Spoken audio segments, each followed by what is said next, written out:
Purgatory, Chapter 7. Location of Purgatory, Saint Lidwina of Schiedam. Let us narrate a third vision relating to the interior of Purgatory, that of Saint Lidwina of Schiedam, who died April 11th, 1433, and whose history, written by a contemporary priest, has the most perfect authenticity. This admirable virgin, a true prodigy of Christian patience, was a prey to all the pains of the most cruel maladies for the period of 38 years. Her sufferings rendering sleep impossible to her, she passed long nights in prayer, and then, frequently wrapped in spirit, she was conducted by her angel guardian into the mysterious regions of purgatory. There she saw dwellings, prisons, diverse dungeons, one more dismal than the other. She met two souls that she knew, and she was shown their various punishments. It may be asked what was the nature of those ecstatic journeys, and it is difficult to explain, but we may conclude from certain other circumstances that there was more reality in them than we might be led to believe. The holy invalid made similar journeys and pilgrimages upon earth to the holy places in Palestine, to the churches of Rome, and to monasteries in the vicinity. She had an exact knowledge of the places which she had thus traversed. A religious of the monastery of St. Elizabeth, conversing one day with her, and speaking of the cells, of the chapter room, of the refectory, etc., of his community, she gave him as exact and detailed a description of his house as though she had passed her life there. The religious, having expressed his surprise, "No, Father," she said, "that I have been through your monastery. I have visited the cells, I have seen the angel guardians of all those who occupy them. One of the journeys which our saint made to purgatory occurred as follows.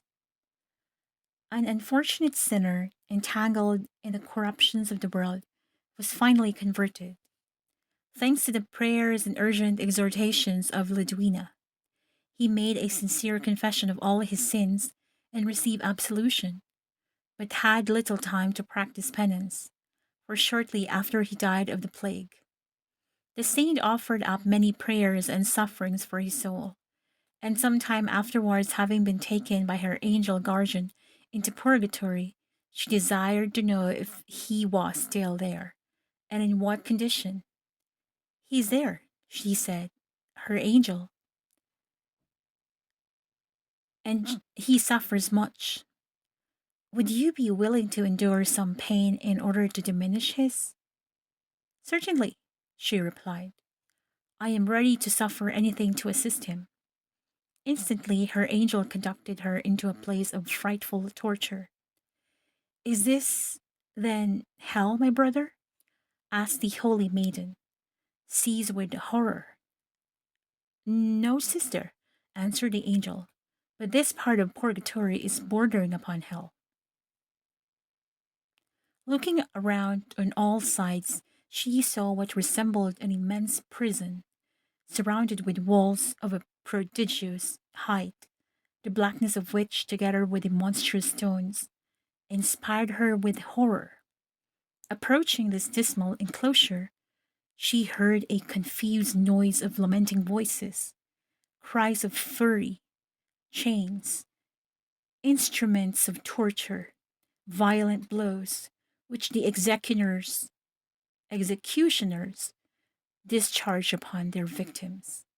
This noise was such that all the tumult of the world, in the tempest or battle, could bear no comparison to it. "What, then, is that horrible place?" asked Saint Lidwina of her good angel. "Do you wish me to show it to you?" "No, I beseech you," said she, recoiling with terror. "The noise which I hear is so frightful that I can no longer bear it. How then could I endure the sight of these horrors?" Continuing her mysterious route, she saw an angel seated sadly on the curb of a well. "Who is that angel?" she asked of her guide. "It is," he replied, "the angel guardian of the sinner in whose lot you are interested. His soul is in this well, where it has a special purgatory." At these words, Lidwina cast an inquiring glance at her angel. She desired to see that soul which was dear to her, and endeavored to release it from that frightful pit. Her angel, who understood her, having taken off the cover of the well, the cloud of flames, together with the most plaintive cries, came forth. "Do you recognize that voice?" said the angel to her. "Alas, yes," answered the servant of God. "Do you desire to see that soul?" he continued. On her replying in the affirmative, he called him by his name. Immediately our virgin saw appear at the mouth of the pit a spirit all on fire, resembling incandescent metal, which said to her in a voice scarcely audible, "O Lidwina, servant of God, who will give me to contemplate the face of the Most High?" The sight of this soul, a prey to the most terrible torment of fire, gave our saint such a shock that the cincture which she wore around her body was rent in twain, and no longer able to endure the sight, she awoke suddenly from her ecstasy. The persons present, perceiving her fear, asked her its cause. "Alas," she replied, "how frightful are the prisoners or prisons of purgatory! It was to assist the souls that I consented to descend thither.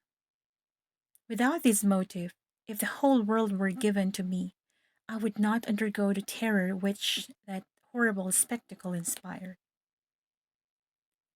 Some days later, the same angel whom she had seen, so dejected, appeared to her with a joyful countenance. He told her that the soul of his protege had left the pit and passed into the ordinary purgatory. This partial alleviation did not suffice the charity of Lidwina.